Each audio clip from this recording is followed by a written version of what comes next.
fait la une de l'actualité. Mesdames et messieurs, merci de nous suivre. Mais avant de développer ces titres, sécurité oblige, la France est aux côtés des pays du G5 Sahel dans la lutte contre le terrorisme. Vous l'avez suivi, les chefs d'état-major généraux sont depuis hier à Ouagadougou pour peaufiner les conclusions des travaux des experts en défense et sécurité. Cette rencontre sera sortie de propositions à soumettre demain à l'appréciation du Conseil des ministres des pays membres du G5 Sahel. On en sait plus avec Souleymane Sanou et Abdelaziz Yagibo. Envers et contre le terrorisme et la criminalité sous toutes ses formes. À huis clos, les chefs d'état-major généraux des armées des pays du G5 Sahel et de la France gambergent. Les réflexions s'appuient sur les conclusions des travaux déjà effectués par les experts du Comité de défense et de sécurité du G5 Sahel. L'objet de cette réunion, c'est faire le point de l'opérationnalisation de cette force-là. Où est-ce qu'on en est? Qu'est-ce qu'il nous reste à parcourir? Le G5 opérationnel, ça fait déjà quelques mois. Je ne sais pas, certainement vous avez dû entendre parler de certaines opérations qui ont été menées. Vous avez peut-être entendu parler de l'opération Aoubi il y a quelques mois. Vous avez entendu parler de l'opération Bangali et d'autres opérations qui ont été déjà exécutées, qui sont en cours ou qui sont planifiées et qui seront conduites dans les semaines ou les mois à venir. Une force, ça demande beaucoup de moyens. Nos États ne sont pas des États très riches, donc évidemment que des difficultés, il y en a. Nous cherchons à les surmonter, d'abord en comptant sur nos propres ressources et ensuite en faisant appel à nos partenaires stratégiques. Pour que ces efforts de réflexion portent fruit, l'accompagnement d'une volonté politique s'impose. Et c'est dans cette logique que les ministres des pays membres du G5 Sahel vont à la lumière des travaux des experts et des chefs d'état-major pour suivre les échanges. Un autre combat comme annoncé en début de journal. 5 appareils de pointe pour distinguer le vrai du faux des détecteurs de sachets plastiques. Le ministère en charge de l'environnement y met du prix. Plus de 150 millions de francs CFA dépensés pour l'acquisition de ces détecteurs en vue de faciliter le travail des contrôleurs, car la production, la commercialisation et l'utilisation de sachets plastiques non biodégradables est interdite au Burkina. Amadou Ilboudo et Bouma Ernest Nebier, reportage. Dans le cadre de la mise en œuvre sur le terrain de la loi 017 qui interdit la production, l'importation, la commercialisation et la distribution des emballages et les sachets plastiques non biodégradables au Burkina, les contrôleurs du ministère en charge de l'environnement n'auront plus de soucis pour savoir si un sachet plastique est biodégradable ou non. Cet appareil qu'ils viennent d'acquérir permet de détecter avec précision les sachets plastiques biodégradables. Pour nous aujourd'hui, c'est de pouvoir tester l'authenticité, pouvoir prouver aux consommateurs que les sachets que nous utilisons sont biodégradables. Aujourd'hui, il fallait ces appareils pour éviter l'amalgame entre le consommateur, le distributeur et le ministère de l'Environnement dans la mise en œuvre de la loi 017. C'est un appareil qui, selon les techniciens, est facile à manipuler et il est alimenté à l'aide d'une batterie. C'est un équipement qui permet de détecter les additifs dans les emballages et les sachets oxo-biodégradables. Il s'agit d'appliquer l'appareil. Si on applique l'appareil sur un sachet qui comporte un additif oxo-biodégradable, le sachet marque bon si on a l'additif à l'intérieur et marque absent s'il y a absence d'additif. Et indéterminé si la quantité d'additif n'est pas assez suffisante pour déclencher le processus d'oxo-biodégradabilité. Ce type d'appareil, le ministère en a acheté 5. D'un coût global de 150 millions de francs CFA, ces appareils seront mis à la disposition de 4 directions régionales de l'environnement et du laboratoire d'analyse de la qualité de l'environnement. De la bonne gestion de l'environnement dépendra notre survie. Réunis vendredi à Bobo-Dioulasso, les membres du comité de pilotage du projet d'appui aux communes de l'Ouest en matière de gestion du foncier rural et des ressources naturelles passent à la loupe les acquis et les défis à relever, ce qui nécessite quelques ajustements du budget pour être en phase avec les ambitions du projet. Martin Zerbo, Mireille Carole Tougouma. Des échanges en plénière du comité de pilotage du projet d'appui aux communes de l'Ouest du Burkina Faso en matière de gestion du foncier rural et des ressources naturelles, PACOF GRN. Un projet qui intervient dans 5 communes de Haut-Bassin et 10 de la boucle du Mouhoun, avec pour objectif la sécurisation foncière. C'est un projet qui accompagne les communes dans le développement économique de leurs communes, mais également qui accompagne les communes pour la mise en œuvre de la loi 034/2009 sur le foncier rural.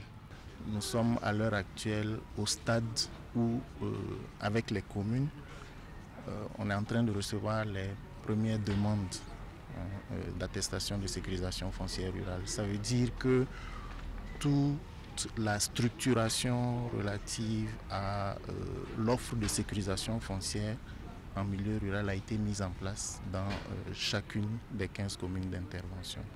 À l'ordre du jour de cette session ordinaire, l'adoption du rapport d'activité de 2017. Elle nous permet de faire le bilan de 2017. Ensuite, il s'agira de revoir les programmes de travail et de budget révisés. Le projet PACOF GRN est mis en œuvre depuis avril 2014 par l'État burkinabé avec la coopération de l'Agence française de développement. Le financement est de 6 milliards 101 millions de francs CFA. La fin du projet est prévue pour 2019.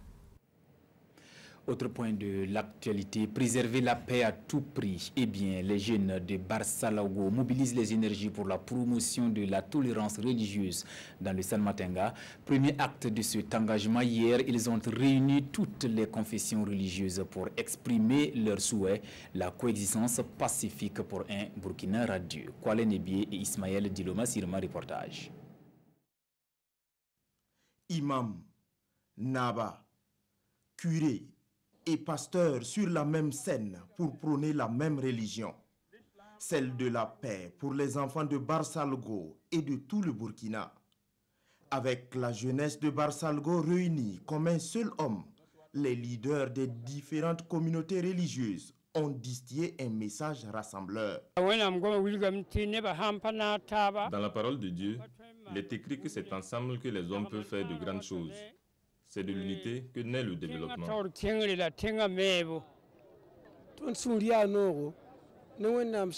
Nous sommes très heureux de cette rencontre pour renforcer la cohésion à Barsalgo. Cette idée des jeunes est vraiment très bonne.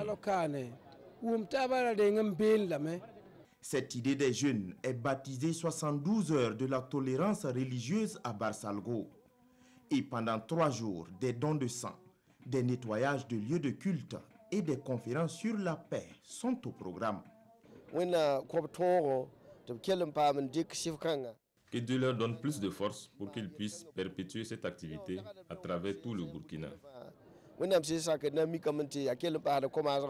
À la fin de cette journée, c'est des sentiments de joie qui m'animent. La cohésion, c'est une richesse pour pouvoir aller de l'avant.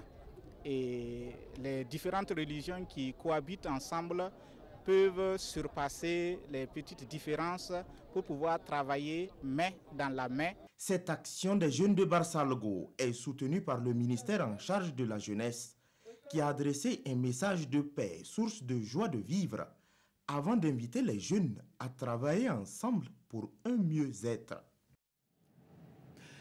Retour à Ouagadougou hier, l'association des élèves et étudiants musulmans du Burkina a offert des vivres et divers effets d'habillement aux pensionnaires de la Mako, les détenus de la maison d'arrêt et de correction de Ouagadougou. C'est une activité que mène l'AUMB en marge de la Semaine nationale de la solidarité islamique. Le point en image avec Nongba Kouda et Maxime Zongo. Des vivres, des vêtements, du savon et des chaussures, ce geste à l'endroit des détenus de la Mako et de l'AMB, l'association des élèves et étudiants musulmans du Burkina. Une démarche qui entre dans le cadre de sa semaine nationale de solidarité islamique. Une semaine au cours de laquelle l'association récolte des dons auprès de particuliers et d'entreprises pour les redistribuer aux personnes qui sont dans le besoin. On a des frères qui sont détenus et qui ont besoin d'assistance. Voilà, c'est pas parce qu'ils sont dans une prison que nous devons les fuir. Voilà, toute personne peut se retrouver en prison. il faut reconnaître aussi que la prison, comme je l'ai dit, c'est un lieu, c'est une épreuve que les gens rencontrent, mais c'est aussi en même temps un cadre qui peut être aussi un cadre de rééducation, de réinsertion de ces personnes qui sont détenues. Cette lecture de cœur, qui est un geste d'amour, prouve également qu'ils ne sont pas oubliés, que ceux de dehors pensent à eux, et c'est ce qui leur donne le courage d'être et de surmonter au problème de la prison. Les difficultés, il y en a, et ça ne manque pas.